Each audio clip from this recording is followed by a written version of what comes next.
His name was Walter. He was 79 years old. He'd had a pacemaker since 2018, installed after his second heart attack left his heart unable to maintain a regular rhythm on its own.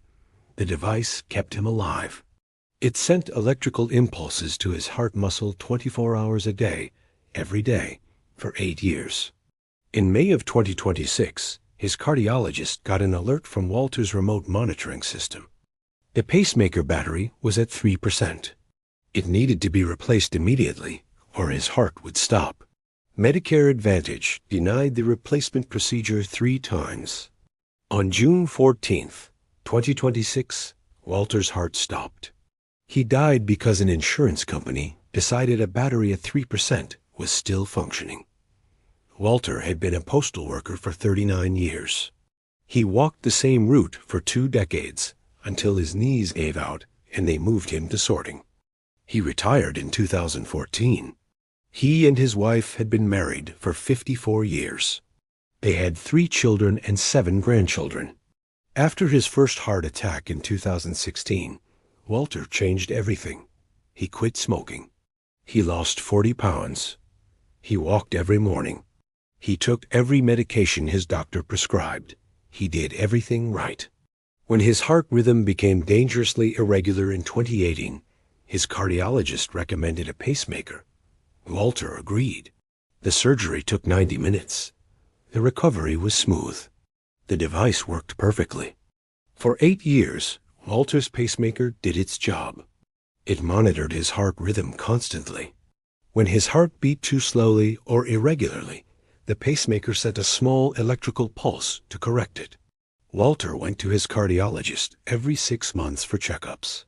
The device was interrogated each time, meaning the doctor used a computer to read all the data stored in the pacemaker: heart rate, battery life, number of interventions. Everything looked good. The battery was expected to last 8 to 10 years. Walter's doctor told him they'd monitor it and replace it before it got too low. May of 2026. Walter went for his routine checkup. The device interrogation showed the battery at 3%.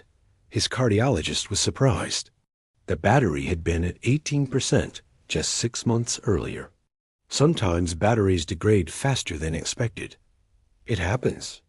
What matters is catching it and replacing it before it fails. The doctor explained to Walter that 3% was critically low. The pacemaker could fail at any time. When the battery dies, the device stops working. For someone like Walter, whose heart couldn't maintain rhythm on its own, that meant cardiac arrest. They needed to schedule replacement surgery immediately. The replacement procedure is simpler than the original implantation. The surgeon makes an incision over the existing pacemaker site, removes the old device, and connects a new one to the existing leads that run into the heart. It's usually outpatient. Most patients go home the same day. Walter's cardiologist submitted the prior authorization request that afternoon. It was marked urgent. It included 8 years of pacemaker data. It included Walter's cardiac history. It included the current battery reading of 3%.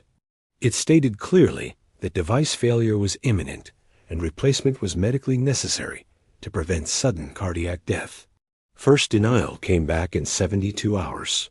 The reason given was procedure not medically necessary at this time. Walter's cardiologist called the insurance company. He spoke with a medical reviewer who had never met Walter and was looking at a summary screen on a computer. The reviewer said the guidelines indicated pacemaker replacement was appropriate when the battery reached elective replacement indicator, or ERE. The cardiologist explained that 3% was well below ERE. The device was at end of life. It could fail at any moment. The reviewer said the denial stood, but they could resubmit with additional documentation. The cardiologist resubmitted the same day. This time, he included manufacturer specifications for the pacemaker model, showing that 3% battery life meant the device was in imminent failure mode. He included guidelines from the Heart Rhythm Society stating that pacemaker-dependent patients require urgent replacement when battery life is critically low. He included a letter stating that Walter was completely pacemaker dependent, meaning if the device stopped, his heart would stop. Second denial. The reason this time was, patient must try optimal medical therapy first. Walter's daughter called the insurance company. She couldn't understand what that meant. Her father had a pacemaker. There was no medication that could replace what the pacemaker did. The representative read from the denial letter. It said patients should be on appropriate cardiac medications before device intervention is approved. Walter's daughter explained her father was already on every medication his cardiologist prescribed: beta blockers, ACE inhibitors, anticoagulants, everything. The representative said she couldn't override the medical review determination. Third and final appeal. Walter's cardiologist submitted it with documentation of all of Walter's current medications, a detailed explanation of why no medication could substitute for a pacemaker, and a letter stating that denial of this replacement procedure would likely result in the patient's death. The response came back in 5 days. Battery replacement denied. Device is still functioning. Appeal denied. No further appeals permitted. Still functioning. The pacemaker battery was at 3%. It was sending low battery warnings. The device was in end-of-life mode, but it was technically still sending electrical pulses to Walter's heart. So the insurance company considered it functioning. Walter's cardiologist told him and his family the truth. The pacemaker could stop at any time. It could be today. It could be next week. There was no way to predict exactly when a battery at 3% would fail. He advised Walter to stay close to home. Avoid exertion. Have someone with him at all times.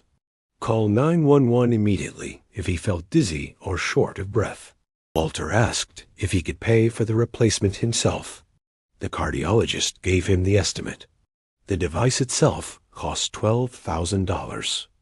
The hospital facility fee was $18,000. The surgeon's fee was $8,000. Anesthesia was $3,000. Total cost was $41,000. Walter had $16,000 in savings. That was everything he and his wife had. It wasn't enough. His children offered to help. Between them, they could maybe come up with another $10,000. Still not enough. They looked into medical loans. Walter's credit wasn't good enough. They were stuck. For 3 weeks, Walter barely moved. He was afraid. Every time his heart skipped, he thought this was it. His wife watched him constantly. His daughter, who was a nurse, came over every day to check on him. They kept a phone nearby at all times. Walter stopped sleeping well. The anxiety was overwhelming. He'd survived 2 heart attacks. He'd lived 8 years with a pacemaker. And now he was waiting to die because an insurance company wouldn't replace a 3% battery. June 14th. Walter felt fine that morning. His heart rhythm seemed steady. It was Father's Day weekend. His family was coming over for dinner.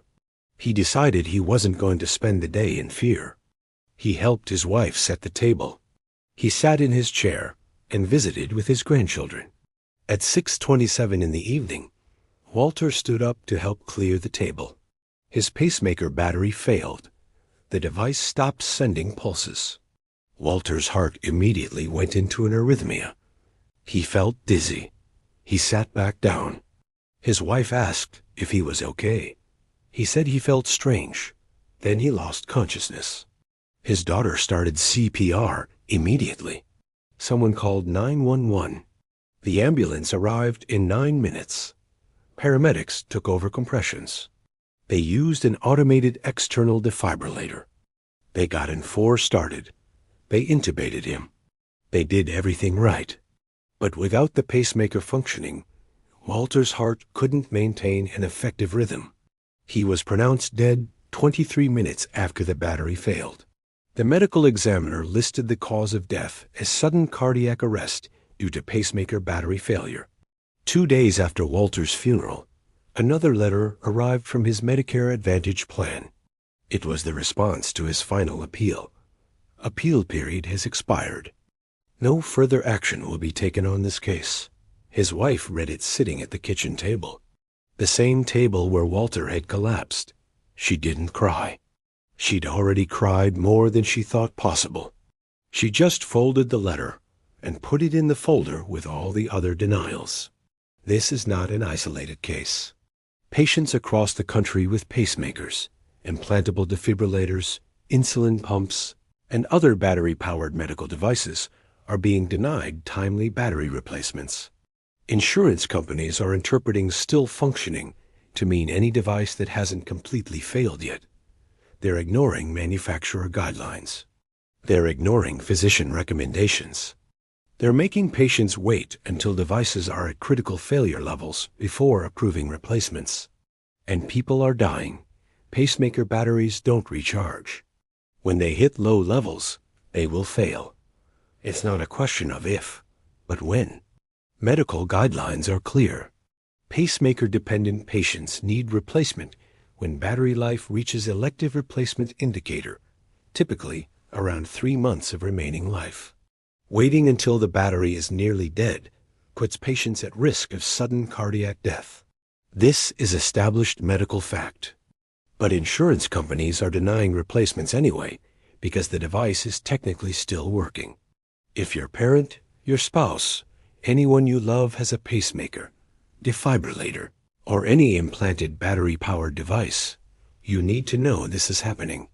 Ask about battery life at every cardiology appointment. Know what the replacement timeline should be. If prior authorization is denied, appeal immediately. Get your doctor to document that the patient is device dependent.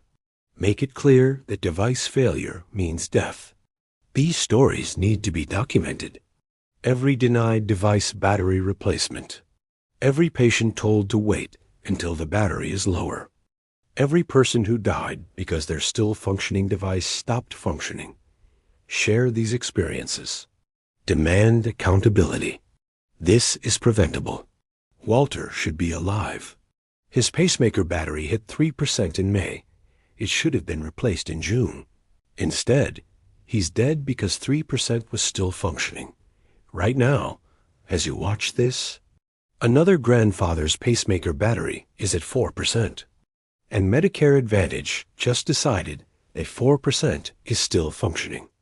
Subscribe, because next Sunday it could be your father collapsing at the dinner table, while the insurance company waits for 0%.